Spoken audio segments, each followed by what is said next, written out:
Ladies and gentlemen, welcome once again to the Duval Dive. Of course, I am Kyle Nash, the student of the game.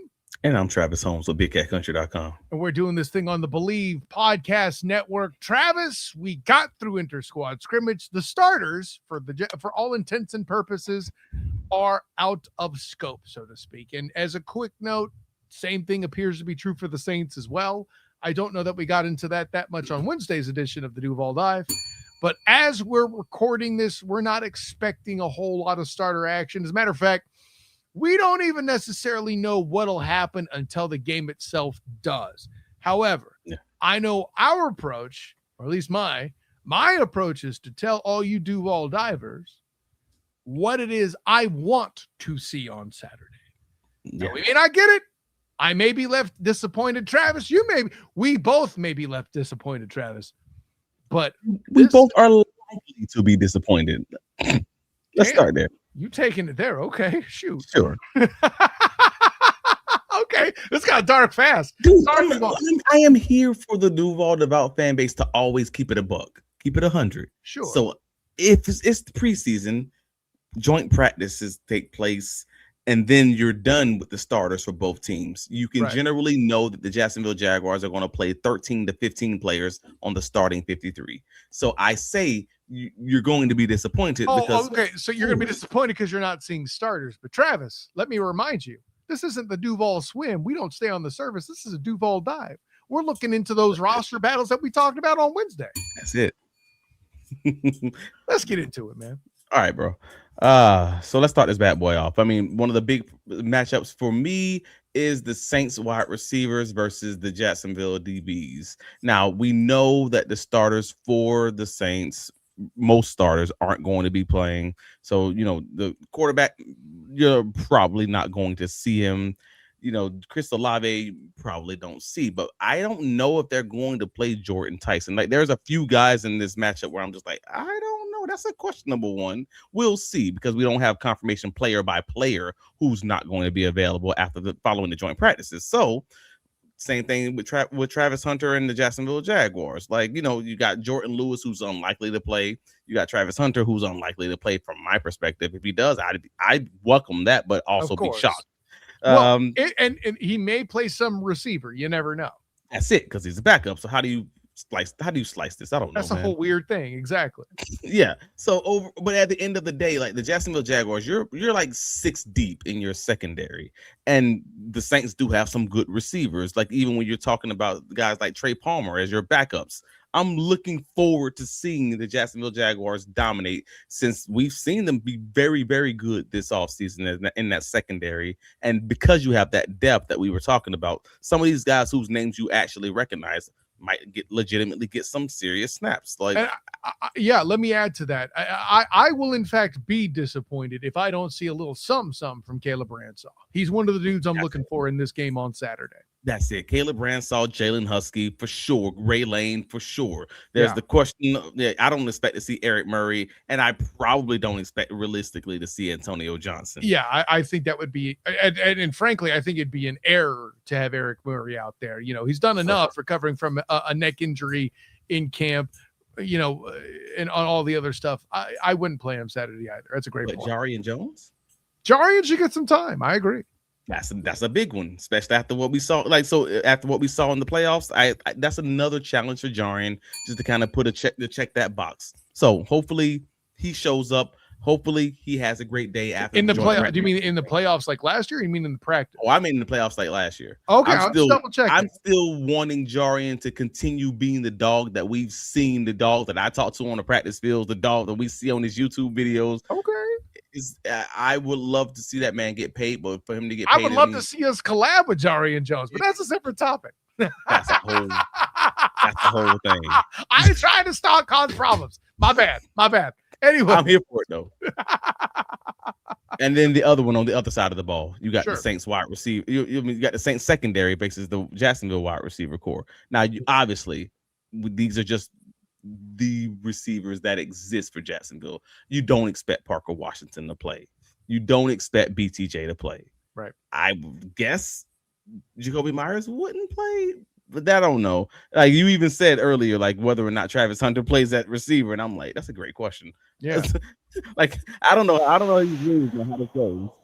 But meanwhile, on the Saints side, you have Kool-Aid McKinstry, you have Quincy Riley. Like they lost what was it, Alante Taylor last year in free agency. So like I don't know that they're going to want to sit all those guys either.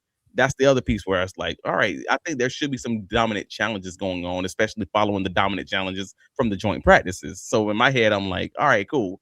I think that's a situation where they have a defensive backfield that they believe is massively improved, but also still like young. And I'm just It's a work in progress. Call it what it is. yeah. So I want to see the Jacksonville Jaguars receiver core that we keep swearing up and down is as deep as can be. We keep swearing up and down that Josh Cameron is going to be the next guy. We keep swearing up and down that CJ Williams is going to be the next guy. Tell them I want to see some stuff from them. 100%. That's exactly where I was going. If they have even a remotely problematic secondary with some questions on the depth of it and everything else, I want at least 3 20+ touchdowns. That's what I'm saying. That's it. If you don't show out, then I'm looking side-eye like, is this Saints secondary way better than we thought it was? Or is this Jacksonville Jaguars secondary not wide receiver core not what we claimed it was coming into this bad boy? Or there's some play calling questions. We'll get into that later. I mean, that's the game within the game, but you're not wrong. So I'm curious to see if they like if those secondary guys, those Jonas Sanker, Blackman, and Reed and that safety group that they have, if they're going to be able to run with these other guys, because these aren't burners in this Jacksonville Jaguars receiving room. When you get to the depth guys, are they going to be able to run with them? Are they going to be able to get open? And I know you're about to get into the running backs, but what I'm looking for here are performances from the receivers that can keep Nick Mullins and the Jacksonville Jaguars twos balanced. That's what I want to see. Can Nick Mullins hit them? That's not even one of my like keys of the game. But in my head, I'm like, well, we've seen this in the offseason, like where it's receivers running open. And again, I'm not making this a thing. You guys have gone to camp. I've seen the tweets. I've seen the Blue Sky post. Y'all know it like I know it. Brought the Blue Sky. That's how much is out there. Let's not pretend that we all don't see this thing that we clearly see. Nick be missing sometimes, man. And he has his moments where he's just off. Well, and let me be clear, because I know somebody's going to throw this as a defense among the divers, and rightly so, because it's an intelligent point. But you're there, so I'm going to pose the question on their behalf, Travis. How much of it is the Jags defense being that good, and how much of it is it Nick Mullins? Mullins. Okay, carry on. Shortest segment ever. Let's roll.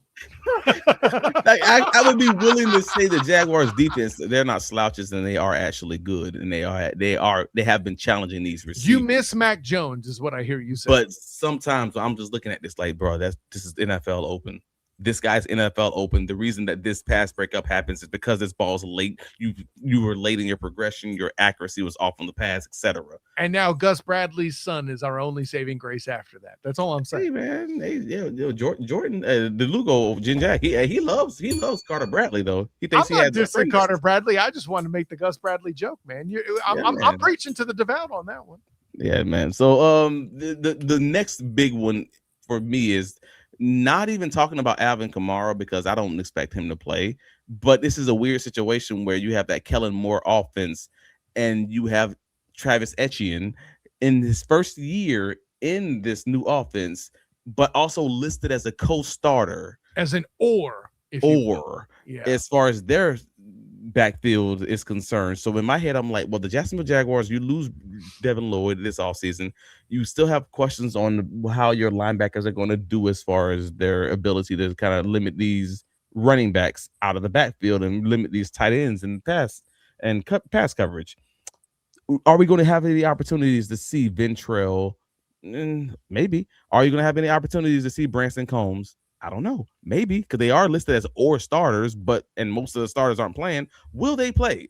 If they do play, I would love to see Travis Etienne, former Jacksonville Jaguars, versus these guys in coverage, so you can calm any of my questions that are currently out there. That's a great point. If Etienne takes the field and Combs is facing him in coverage and he does well, That's a hell of an endorsement for him to get time. I hadn't even thought of it that way, but that's a great point. Now, neither of us, I think, expect Etienne to get maybe more than a series. Yeah. I think they're going to put him out there for a series.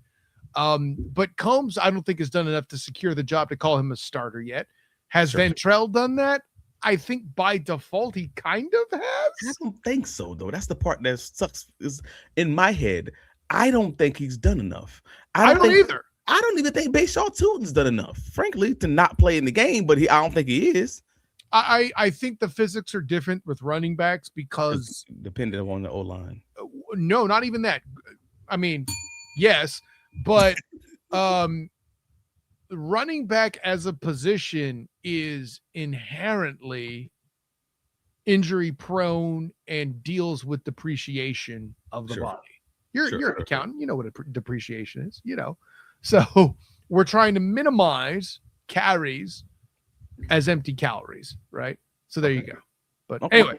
But I am highly, highly curious to see how this plays out this week. I do want to see Yasir Abdullah, though, because if he doesn't do well, the guys behind him that we talked about on the Duval Dive on Wednesday, that's an opportunity for them.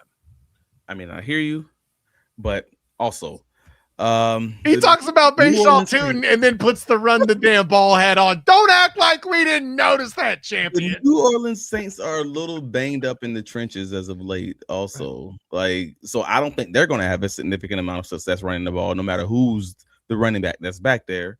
And you're also going against Jacksonville's number 1 ranked defense. Yes, a lot of the starters may not be playing, but you still have to believe that Jacksonville will hopefully and likely have that edge there. And they added Albert Regis. Coach Coen recently talked about the fact that he took a recent step up there. I want to see something from him.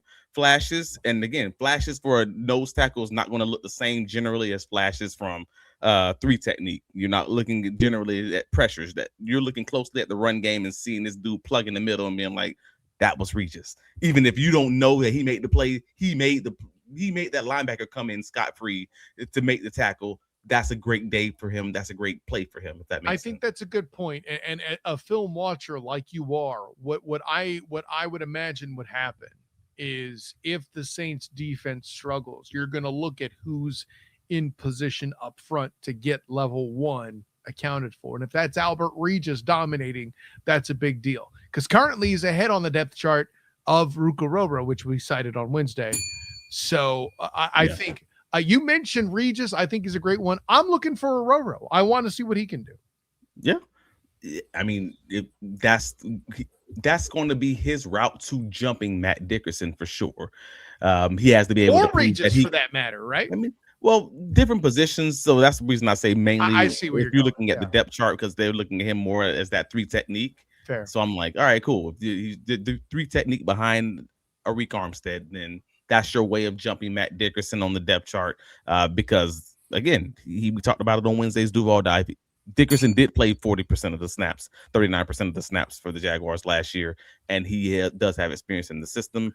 Aurora is going to have to continue performing, not just flashing in the pass rush, which he has done throughout camp, but he's going to have to be able to show that he's going to be a plus in stopping the run, and that's going to be his opportunity against this especially injured offensive line for the Saints. And I think that's what's so unique about this particular battle among others, right? It's kind of the backups all doing battle, but there's not really a side-by-side that is as compelling, in my opinion, right? If in the first half he puts in Dickerson and Regis Campanelli, and then Aurora comes in behind, and he's going to be directly compared from one half to another to Dickerson.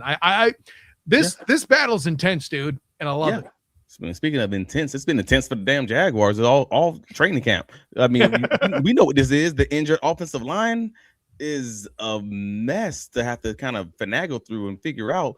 But at the same time, the Saints aren't much better right now in their front 7. They have a lot of injuries going on too. So if you don't pay attention to the New Orleans Saints, I do understand.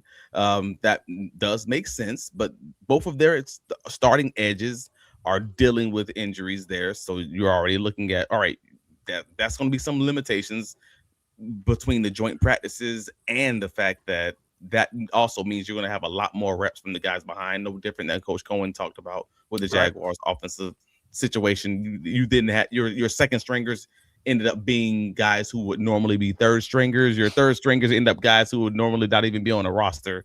It just makes the play look a little bit funkier, a little bit wonky in that way. Right. So we may not necessarily get a lot of trustworthy film, we'll say, from the offensive line and the defensive line competitions, depending on your matchups. Let me make a very odd parallel. And listen, maybe I'm involved in too many things with Locked On, but I'm going to cite something that my guy, Philip Rossman Reich of Locked On Magic, I know, it's deep. Hear me out. He said the G League doesn't tell you who can play in the NBA, but it sure tells you who can't. And I think this is that first level of penetration into the NFL. I know, pause, settle down. To where if you can't play in this scenario, you got a problem, and don't be surprised if James Gladstone's moving off of you. I mean, sure. I think we're already there in Jacksonville Jaguars land. I'm not naming any particular players, but there are some offensive linemen that I'm just like, all right, there's been 9 sacks in these last 2 practices, and 6 of them have been you. This is obviously, I would love to say this guy is great, but also he ain't that great. You are making him a Hall of Famer. It's too often you're seeing what happened was. No, so, I got you. I said it to one of my guys on Monday before the Jaguars had their Tuesday practice. I was like, dude, this entire joint. I said it on Wednesday's pod. This entire joint practice could be a 7-on-7, and I'd be happy with it. Like I say, it tongue in cheek, but I just don't know that there's going to be a lot of run game here with the defensive line issues, the linebacker issues for New Orleans, O-line issues for Jacksonville, and for those who, I mean, I haven't even said it clearly. Jacksonville's offensive line has 4 of their top 10 offensive linemen currently going through something health-wise. Legit. And of those 4, 3 of those guys are Walker, Macari. Who am I missing? Van Lannon, Walker, Macari, load management, and Emmanuel Pregnon. Thank you. Yes. Yeah, he missed 4 practices with his unknown injury and kind of did the individual drills. And on Wednesday's practice, he went to on-field work, but it wasn't like work, if that makes sense. Yeah. So like there's like no depth as far as this is concerned. So I'm just like, dude. As much as you and I are in 2 different stratospheres, right? You're a defensive back, I'm a lineman, all of it. You're saying what you said. I even have a short on Locked On Jaguars Hit that says there was a big warning sign at the beginning. It says, hey, I have no idea why my camera did that, but it was very dramatic. Hey, don't take this too seriously, folks. Anyways, I'm like, do my camera do that? No, it don't. All right, dang. That's all right. Now I gotta be. I know.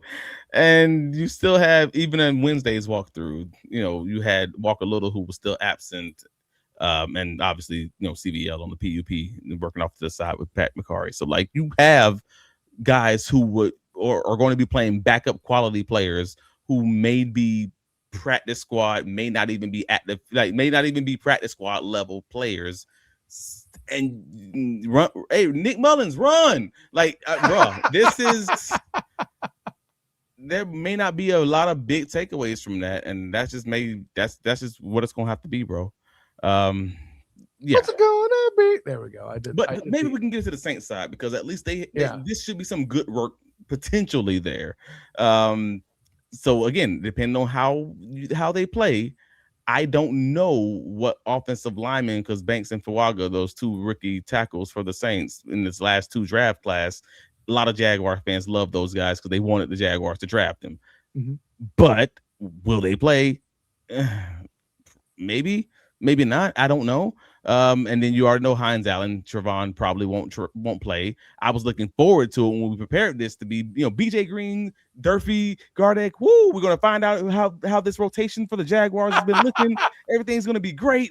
And then, Durfee has this small issue that pops up, and I'm like, well, dang, now is he gonna play? Jalen McLeod, is he gonna play? I was about to say there's value to see McLeod, but then but then McLeod, he gets injured. So like, is he gonna play? And now I'm like, all right, so what is this going to be? This again, when I say 7-on-7, this is what I'm talking about. Like, what are we going to get out of this? just get through it healthy at this point. Please.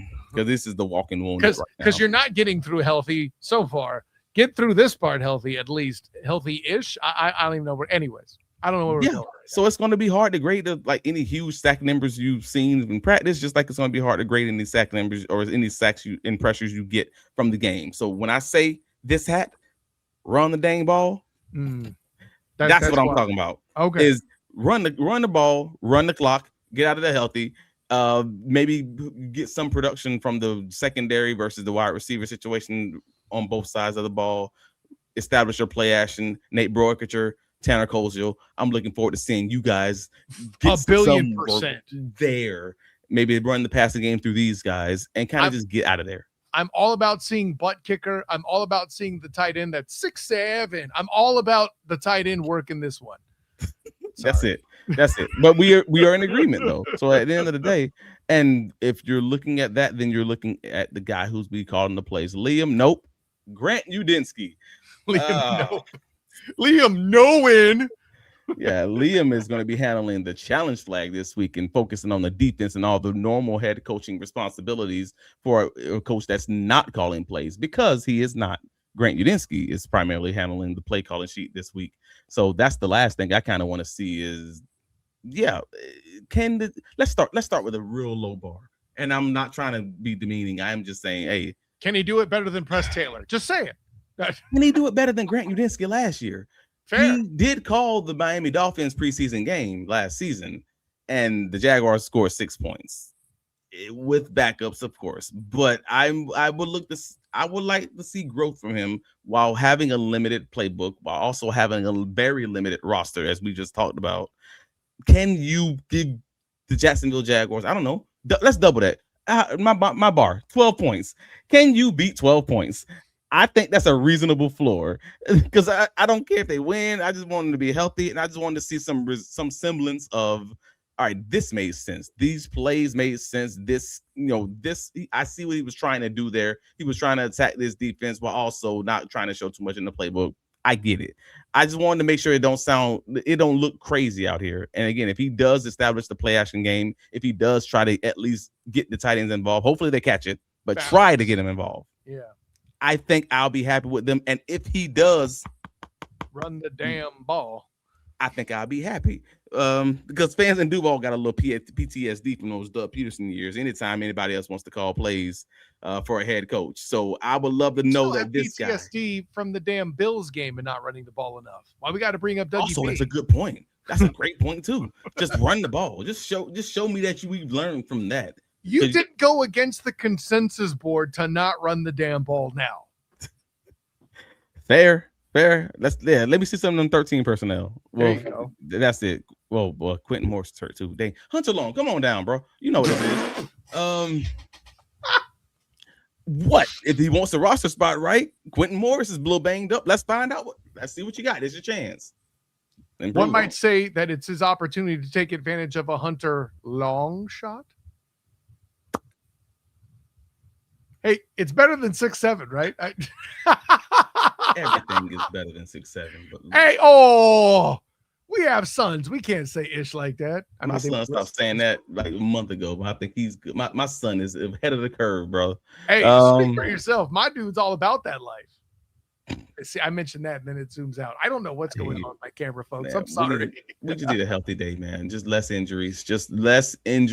More running clock, more maybe touchdowns. I think that'd be exciting. But I'm not. Less turnovers.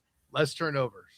Let's start there. Unless the Jacksonville Jaguars defense is getting them, then of course I would love to see that. Less giveaways. Let's do it right.